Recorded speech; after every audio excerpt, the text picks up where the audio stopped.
Friends, நீங்க பாத்துக்கிறது அக்னி Tamil channel. Friends, பாண்டியில பாத்தீங்கன்னா செம மழையா இருக்கு. உங்க ஊர்லயும் மழையா இருக்கான்னு கீழே இருக்கிற கமெண்ட் பாக்ஸ்ல கமெண்ட் பண்ணுங்க. இந்த மழையெல்லாம் பாக்குறப்ப எனக்கு ரொம்ப சந்தோஷமா இருக்கு. ஓகே, இன்னைக்கு நம்ம என்ன செய்ய போறோம்னா வேஸ்ட் வாட்டர் பாட்டில் யூஸ் பண்ணி ஒரு போட் செய்ய போறோம். வாங்க ஃப்ரெண்ட்ஸ், எப்படி செய்யறதுன்னு பார்க்கலாம். இது போல வேஸ்ட் வாட்டர் பாட்டில் 2 எடுத்துக்கோங்க. அப்புறம் ஸ்கேன் பேட்டரி, அதோட கனெக்டர், ரீஃபில் தீந்து போன பென் 2 வேணும், ஒரு ஸ்விட்ச், வேஸ்ட் ஐஸ்கிரீம் குச்சி வேணும், ஒரு மோட்டார், அப்புறம் அதோட ப்ரொப்பலர் வேணும், லாஸ்ட்டாக க்ளூ பென் வேணும். ஃபஸ்ட்டு நீங்கள் பாட்டிலில் ஸ்கேலை வச்சு ஒரு குறிப்பிட்ட சென்டிமீட்டர் வரைக்கும் மார்க் பண்ணிக்கோங்க. அப்புறம் நீங்கள் மார்க் பண்ண இடத்துல ஓட்டை போடணும். நீங்கள் கம்பியை சுட வச்சு கூட ஓட்டை போடலாம், அப்படி இல்லைனா சால்ட்ரிங் அயன் வச்சு கூட ஓட்டை போடலாம். நான் வந்து கம்பியை சுட வச்சு ஓட்டை போடுறேன். 2 இடத்துலையும் ஓட்டை போடுங்க. அந்த ஓட்டை வந்து பென்னு போகிற அளவுக்கு இருக்கணும். அதே போல் இன்னொரு பாட்டில்லையும் ஓட்டை போட்டுருங்க. அப்புறம் நீங்கள் ஓட்டை போட்ட இடத்துல அந்த 2 பெண்ணையும் ஃபிட் பண்ணிடுங்க. நான் பண்ணுற மாதிரியே பண்ணுங்கள். இதே போல் ஃபிட் பண்ணிடுங்க. அந்த 4 இடத்துலையும் க்ளூவை அப்ளை பண்ணிடுங்க. க்ளூவை அப்ளை பண்ணுறப்ப அந்த ஓட்டை வழியாக காற்று உள்ளார போகாத மாதிரி சுற்றி ஃபுல்லாக அப்ளை பண்ணிடுங்க. அந்த 4 இடத்துலையும் க்ளூவை ஃபுல்லாக அப்ளை பண்ணிட்டேன். நீங்கள் வேஸ்ட் பெண்ணை ஃபிட் பண்ணுறப்ப அந்த லென்த் வந்து ஈக்குவலாக இருக்கிற மாதிரி பார்த்துக்கோங்க. அப்புறம் அந்த 2 இடத்துலையும் க்ளூவை அப்ளை பண்ணி ஐஸ்கிரீம் ஸ்டிக்கை அது மேலே ஒட்டிடுங்க. நான் 4 ஐஸ்கிரீம் ஸ்டிக்கை ஒட்டுற மாதிரி கேப் விட்டுருந்தேன். நீங்கள் எத்தனை ஐஸ்கிரீம் ஸ்டிக் ஒட்ட போகிறீங்களோ அதுக்கு தகுந்த மாதிரி கேப் விடுங்க. ஐஸ்கிரீம் ஸ்டிக்கை ஒட்டிட்டு அப்படியே விட்டுறாதீங்க. அதை நல்லா ப்ரெஸ் பண்ணுங்கள், அப்போ தான் நல்லா ஸ்ட்ராங்காக ஒட்டும். அப்புறம் கார்போ ஷீட்டை யூஸ் பண்ணி பேட்டரி உள்ளார போகிற மாதிரி ஹோல்ட்ரு ஒன்று செஞ்சுருங்க. இதை நான் கார்போ ஷீட்டையும் க்ளூ பண்ணி யூஸ் பண்ணி செஞ்சேன். அப்புறம் பேட்டரி ஹோல்ட்ரு பின்னாடி க்ளூவை அப்ளை பண்ணி நான் ஒட்டுற இடத்துல ஒட்டிடுங்க. ஒட்டிட்டு அதை நல்லா ப்ரெஸ் பண்ணுங்கள், அப்போ தான் நல்லா ஸ்ட்ராங்காக ஒட்டும். இப்போது பேட்டரியை வச்சு பாருங்கள் நல்லா ஃபிட் ஆகுதா இல்லையான்னு. எனக்கு நல்லா ஃபிட் ஆகுது. அப்புறம் பேட்டரியை யூஸ் பண்ணி மோட்ரு வந்து கிளாக் வைஸில் சுற்றுதான்னு செக் பண்ணிக்கோங்க. அப்போ தான் காற்று இந்த பக்கம் வரைக்கும் போட்டு வந்து நல்லா மூவ் ஆகும். அப்புறம் சால்ட்ரிங்கை யூஸ் பண்ணி ஒயரை வந்து ஒட்டிடுங்க. ஒரு ஒயர் வந்து ஸ்ட்ரெயிட்டாக மோட்டரில் கனெக்ட் ஆகணும், இன்னொரு ஒயர் வந்து ஸ்விட்சில் கனெக்ட் ஆகிட்டு ஸ்விட்சில் இருந்து மோட்டரில் கனெக்ட் ஆகணும். அப்புறம் பேட்டரி வந்து பேட்டரி ஹோல்டரில் ஃபிட் பண்ணிவிட்டு மோட்ரு பின்னாடி க்ளூவை அப்ளை பண்ணி நான் ஒட்டுற இடத்துல அந்த மோட்டரை ஒட்டிடுங்க.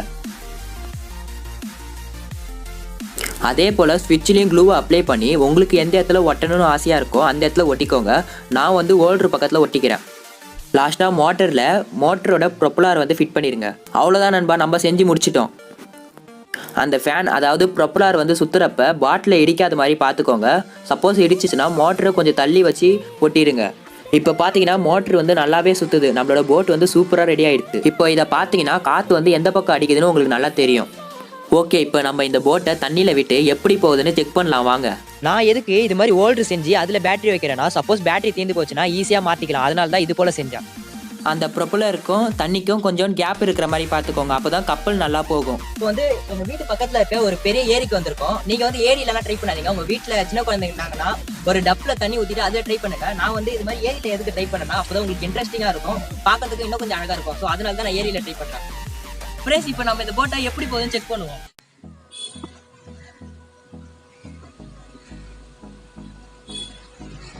தெரியுதா? வருதா? தெரியுதா? Hold me close till I get up. Time is barely on our side. I don't wanna waste what's left. The storms we chase are leading us, and love is all we'll ever trust. Yeah, no, I don't wanna waste what's left.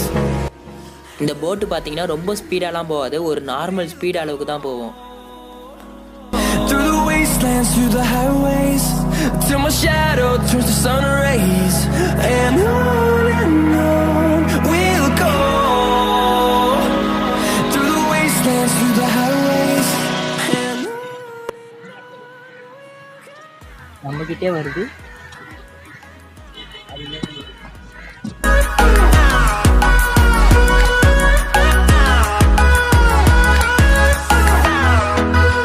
Okay friends, நம்ம இப்போ கப்பல் விட்டதை நீங்களே பார்த்துருப்பீங்க. எப்படி ஓடிச்சு நீங்கள் பார்த்துருப்பீங்க. நான் வந்து கப்பலை வந்து என் கைக்கிட்டே தான் விட்டேன். அதுக்கு காரணம் என்னன்னா, இந்த ஏரி வந்து செம பெரிய ஏரியா இருக்கு. ஸோ அதனால கையாண்டே விடலாம்னா ரொம்ப தூரமா போயிடும். இந்த கப்பலை நான் கையாண்டே விடாம ரொம்ப தூரமா போயிட்டு இருந்தேன்னா இந்த பெரிய ஏரியில இந்த கப்பல் வந்து மாட்டிக்கும். அந்த காரணத்தினால இந்த ஏரி வந்து மாசடைறதுக்கு வாய்ப்பு இருக்கு. ஏன்னா நான் இது வந்து பிளாஸ்டிக் பாட்டில் வச்சு செஞ்சேன். ஸோ நடுவில் எங்கேயாவது மாட்டிக்க கூடாதுன்றதுக்காக தான் நான் கையாண்டே இந்த போட்டை வந்து விட்டேன். ஓகே ஃப்ரெண்ட்ஸ், இது போல போட்டை உங்க பசங்களுக்கு செஞ்சு கொடுங்க, அவங்களும் விளையாடட்டும்.